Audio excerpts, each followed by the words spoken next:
This is a 2023 Jeep Grand Wagoneer Series 2. This is a 2024 Jeep Grand Cherokee L. Today, as fast as possible, I'm going to show you why this Grand Wagoneer costs $43,000 more than this Grand Cherokee L. Welcome to Apple Autos, let's get into it. Before we get too far into the video, I need to say that this Grand Wagoneer is currently available for sale for $96,232. And for $53,395, you can purchase this Grand Cherokee L. The link is down in the description below. There is a lot of similarities between these two vehicles for the price point difference. I mean, $43,000 is a lot of money. So let's get into why that is exactly. Now, the first thing that you will notice is just by looking at the exterior of these vehicles is how much larger the Grand Wagoneer is. Now, that is because that the platform that the Grand Wagoneer is on is actually derived from the Ram 1500. It is a body-on-frame, large, full-size SUV, but unlike the Ram 1500, it features an independent rear suspension. Unlike the Grand Cherokee over here, which has a unibody platform, meaning that the Grand Wagoneer has a bit more capability when it comes to the overall suspension flex and things like that. Beyond that, there's a few advantages of body on frame as well, such as that this now has a lot more capabilities when it comes to being truck-like, in the sense where it has a lot more towing capacity and it can tow a lot more, being a body on frame vehicle. Now, I'm not going to get into the nitty-gritty with numbers or talk about how much more capable the Grand Wagoneer is over the Grand Cherokee, because I think the majority of customers are going to know that going into it. And ultimately, the majority of Jeep customers aren't necessarily purchasing these vehicles to push them off-road, which they do have the capability to do, or tow a lot with them. Just based on customers that we have dealt with, there's not a lot of them that tend to do that. Now, let's talk about what you really are going to be getting in difference-wise, other than the body-on-frame versus unibody between these two vehicles. Now, when we talk about the looks of the front end of these two vehicles, the Grand Wagoneer just has added class across the entire front end of it, with the added chrome, the added silver, with the fancier-looking headlights, fog lights, and the overall beefier or more aggressive looking front end versus the Grand Cherokee. It just gives it another level of presence when rolling down the road or pulling up to a nice restaurant at night. Here on the Grand Cherokee, that is not to dismiss the fantastic look that it has, because it does look quite good, and in a lot of ways it just looks like a little bit smaller version of the Grand Wagoneer. The Grand Cherokee does look very good, however it features a lot more I would say hard plastic components versus a lot of the higher end materials that you're going to see on the front, side, and back of the Grand Wagoneer. Now, when we move on to the side, you are going to notice quite a bit of a body design language change. Let's look at that now. Let's start off with the Grand Cherokee. Now, there is a very similar body line that runs along the entire side that meets up with the taillight, meets up with the headlight of the Grand Cherokee. We're going to notice the same thing when we look at the Grand Wagoneer. However, when you look up top here, there's some minor differences. The Grand Cherokee is a lot sleeker look. It has a lot smoother body lines, where the Grand Wagoneer that we're going to look at in a minute is a lot boxier, more boxed off, where this is a bit more rounded off. We do have the same design where the taillight wraps around the side, and quite honestly, if you don't know what you're looking for, it is easy to actually mistake the two of these vehicles. As you can see on the side of the Grand Wagoneer here, we have a lot more boxy design, and we move the connectivity of those windows and box them off individually, which I think is a very high-end look that hasn't been seen on a lot of cars recently, but I do really like the look, how they individually boxed out each one of the windows. We also have a very flat rear end versus the curve that you're going to see on the Grand Cherokee. We do have the similar taillight wrapping around the end, but we wrap it in chrome to give it a bit more elegance or a bit more look. We also wrap every individual window in that color, but as you can see, there's that one body line that meets up with the taillight that runs all the way up to the headlight, just like there is on the Grand Cherokee.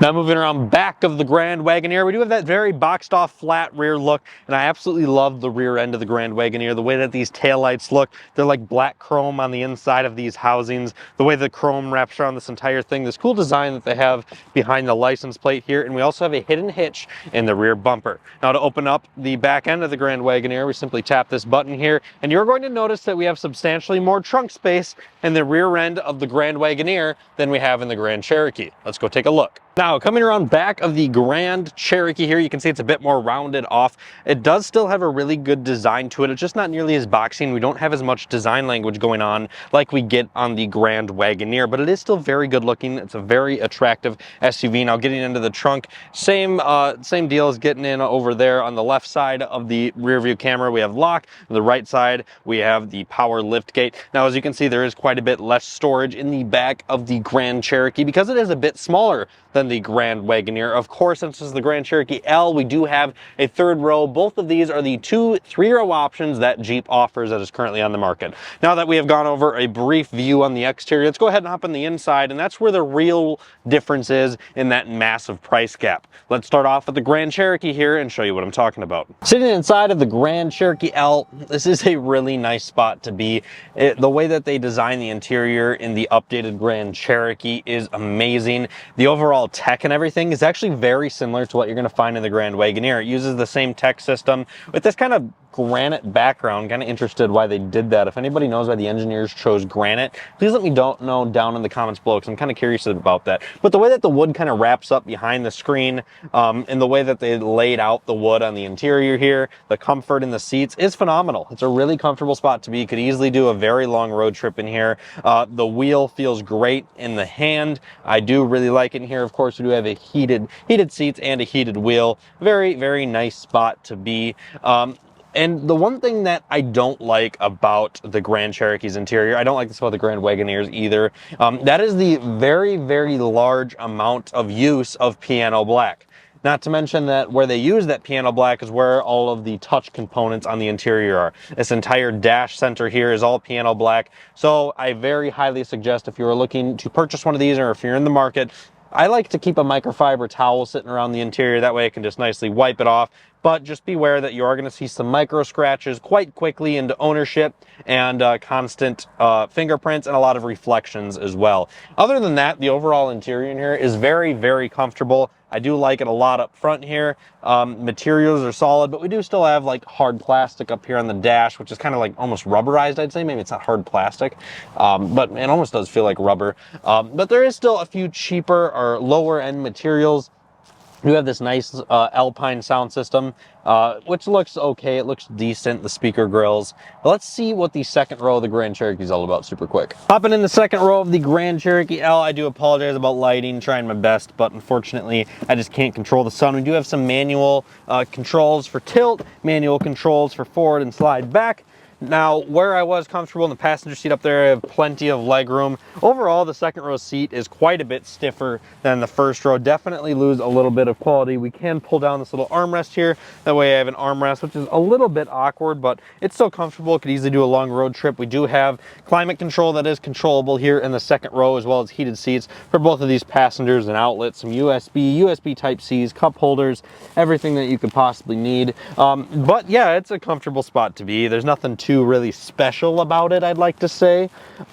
It's just kind of a second row. It's an extension of the first. There's nothing crazy here, but very comfortable on a road trip. Now, what I am curious about is the third row. So this is just a bit longer than the normal Grand Cherokee, nowhere near the size of the Grand Wagoneer. So let's see what that third row is all about. We're gonna hold the camera here to get into the third row, because I can't really get my tripod in a good spot for it. So we just gonna have to walk ourselves right on back here and take a seat. So not too hard to get in at all. When we're talking about third row here, definitely not the most comfortable spot to be, especially for an adult. I'm 5'11". I do have enough headroom to get me by. I'm not gonna be bumping my head at all, but what I am bumping is my knees on the seat in front of me here. We are tight on the seat in front of me. We also lose a lot of like normal seat attributes, in the sense where this seat is pretty much on the ground.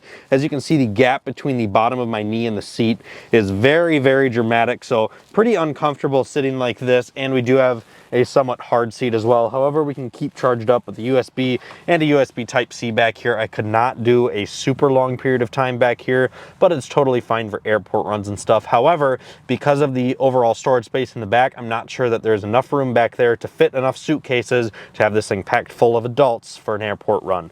However, great spot for younger kids, but not for adults if that's something you're going to be doing often, or larger kids. Let's go ahead and hop over into the Grand Wagoneer and see that $43,000 price difference. Now I'm failing to get it on camera because the keys are in my pocket, but as I walk up to the Grand Wagoneer, I have these awesome power running boards that automatically open back up. And as we step in here, just immediately a different level of elegance with the light up Grand Wagoneer on the side of the seat. The overall quality of these seats that are perforated leather, and you can just tell by feeling them and touching them and looking at them that the quality is substantially higher. Now getting in here, the other first thing that I noticed is these really cool Macintosh sound system speaker grills that look phenomenal. They also have like the light up Macintosh logo in blue in there, which is really cool. Kind of an interesting font for the rest of the interior layout that we have going on here. We also have moved our seat controls from the side of the seat here up to on the side of the door, which is just kind of another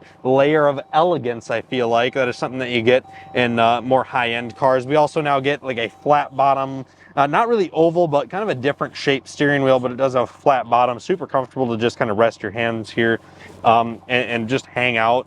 And then just the overall comfort and sitting position. You're sitting higher because, of course, it's the body on frame, and everything about the interior comfort in this seat is much higher. And we also have a lot more controls for this seat. We now have massaging seats.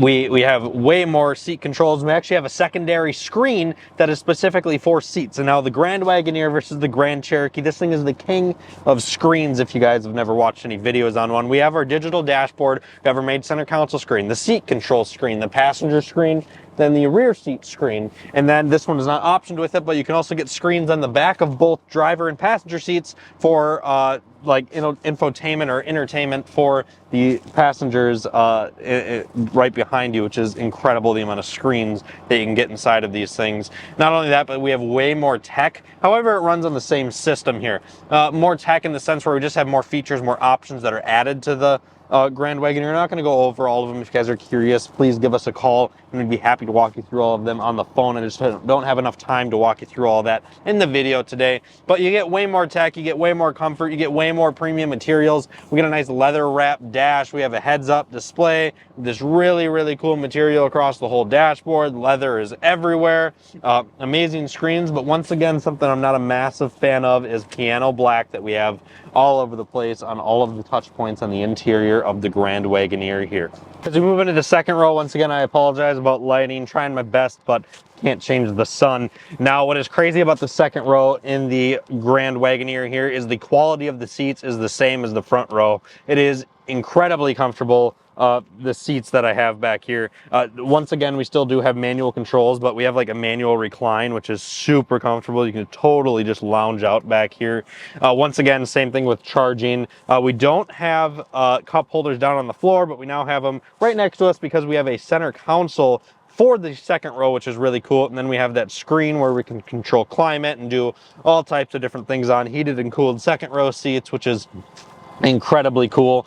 And then again, that amazing Macintosh sound system, and just the quality and overall feel of the second row is much, much higher than the Grand Cherokee. It truly does feel like a premium high-end luxury SUV sitting in the second row of the Grand Cherokee, or the Grand Wagoneer. I mean, it is phenomenal back here, super comfortable. I could last forever back here and never get out. It is amazing, amazing the quality that they put into this vehicle, and you have an amazing view of that fantastic panoramic moonroof. And what's really cool about the panoramic moonroof, so there is that large section for the driver and second row.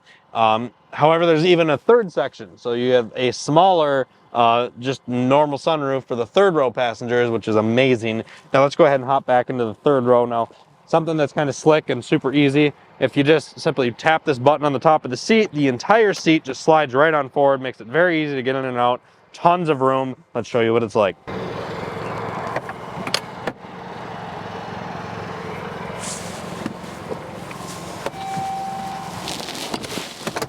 Now, once again, I can't bring the tripod with me into the third row, but I have been in so many luxury SUVs, and I did another video on a Grand Wagoneer, which was the top tier Series 3 one, but this is the same deal here in the Series 2. This is the most comfortable third row I've ever been in any luxury SUV. It's incredible. The quality of the seats is phenomenal. It is like I am sitting in the second row when it comes to overall knee room. I have more leg room than I could possibly want or imagine. I have enough headroom. Maybe if I was 6'2" or 6'3", headroom might become an issue back here. But once again, you can recline, power. Yes, you can power recline in the third row here, which is just phenomenal. You have this huge leather armrest with a cup holder. You still have chargers back here. This cool like gloss black trim piece here. This third row is phenomenal for adults. You could fit 3 adults back here and be totally comfortable, completely fine. And you have this incredible view in front of you as well with this you have this sunroof, then you have the panoramic sunroof, and then you have, of course, all of that tech in front of you, which is just elegant, wrapped in leather. It looks fantastic. Really good spot to be. Getting out of here is just as easy. Tap the button, whole seat just launches forward. Plenty of room to get out. Then you step right on your retractable step there, put your seat back, easy as can be. That sums up the brief review between the Grand Wagoneer and the Grand Cherokee, the main differences that you're going to notice. So to wrap it up, the main things you're going to notice, it's a heck of a lot bigger, the Grand Wagoneer. It has a lot higher end materials. It's a lot more comfortable throughout all 3 rows. You have a lot more interior space and more usage of a truck. However, is that worth $43,000? That is up for you to decide down in the comments below. You guys will have to let me know what you guys think, and what do you guys think of these 2 aftermarket upfitted vehicles that our Cryptic Customs team did that look pretty much identical. It's a mini version and a big version. That's why I wanted to do this video. I thought it was kind of fun that they look so similar. So let me know what you guys think down in the comments below. Be sure to like, subscribe, and we have more videos coming in the future. Have a great rest of your day.